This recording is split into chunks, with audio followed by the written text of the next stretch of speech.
অনেকগুলো চুক্তি হয়েছে কিন্তু, যেমন স্টারলিংকের সাথে চুক্তি হয়েছে, আমরা জানি না তার ফলে বাংলাদেশের কী উপকার হলো, কিংবা এলএনজি আমদানির চুক্তি করা হয়েছে, এবং এর সাথে সাথে অন্যান্য বিভিন্ন ধরনের আমদানির চুক্তি করা হয়েছে ক্ষতিকরভাবে। মানে বিভিন্ন দেশ থেকে আমদানি হবে, সিঙ্গাপুরের একটা কোম্পানির মাধ্যমে আসবে, সিঙ্গাপুরে সেই কোম্পানির সাথে আবার বাংলাদেশের এই সরকারের বিশেষ সহকারীর বিশেষ যোগাযোগ আছে, এরকম ঘটনাগুলো আছে।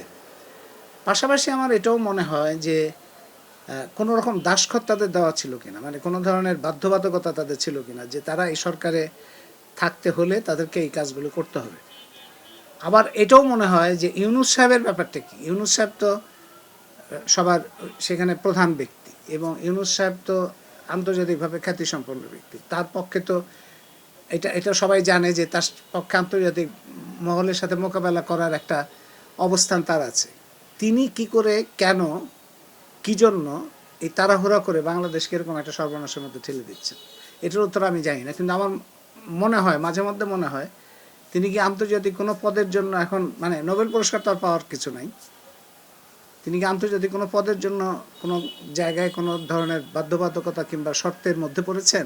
তিনি কি জাতিসংঘের মহাসচিব কিংবা অন্য কিছুর জন্য দেন দরবার করছেন? তার জন্য কি তিনি বাংলাদেশকে জিম্মি করছেন, বাংলাদেশকে তুলে দিচ্ছেন? এই সমস্ত প্রশ্নগুলো আসে, এবং আমরা এখনও দাবি করি যে অন্তর্বর্তী সরকার কেন বাংলাদেশকে এরকম বিপদের মধ্যে ফেললো, এটা জবাব তাদেরকে দিতে হবে। দেখেন, চিন্তা করেন যে নির্বাচিত 12 তারিখ নির্বাচন হলো, তার কয়েকদিনের মধ্যে স্বাক্ষর করলো, চুক্তি স্বাক্ষর করলো 9 তারিখ, 12 তারিখ নির্বাচন হলো, তার কয়েকদিনের মধ্যে যুক্তরাষ্ট্রের সুপ্রিম কোর্ট ট্রাম্পের এই শুল্ক নীতিটা অবৈধ ঘোষণা করলো। তার মানে হচ্ছে যে এটা কিন্তু জানা ছিল, অন্তর্বর্তী সরকারের সবাই জানতো, আমরা তো সবাই জানতাম যে যুক্তরাষ্ট্রের ভেতরে এটার প্রতিবাদ হচ্ছে, যুক্তরাষ্ট্রের ভেতরে আইনি লড়াই হচ্ছে, এবং এটা খুবই সম্ভব যেভাবে চুক্তিটা, যেভাবে শুল্ক নীতিটা ট্রাম্প করেছেন, তাতে এটা আইনের মাপকাঠিতে টিকবে না, অবৈধ ঘোষণা হইল। এবং অবৈধ ঘোষণা হওয়ার পরে কিন্তু যদি বাংলাদেশ এটা স্বাক্ষর না করতো, তাহলে অনেক সহজ অবস্থায় থাকতো, অনেক স্বচ্ছন্দভাবে পরে নেগোশিয়েট করতে পারত।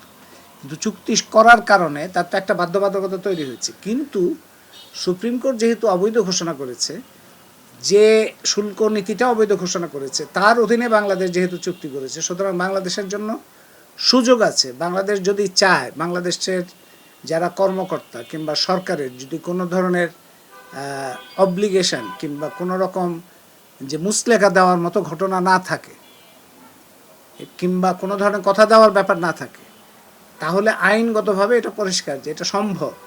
বাংলাদেশ এখন পুরো জিনিসটাকে রিভিউ করার জন্য যুক্তরাষ্ট্রকে বলতে পারে।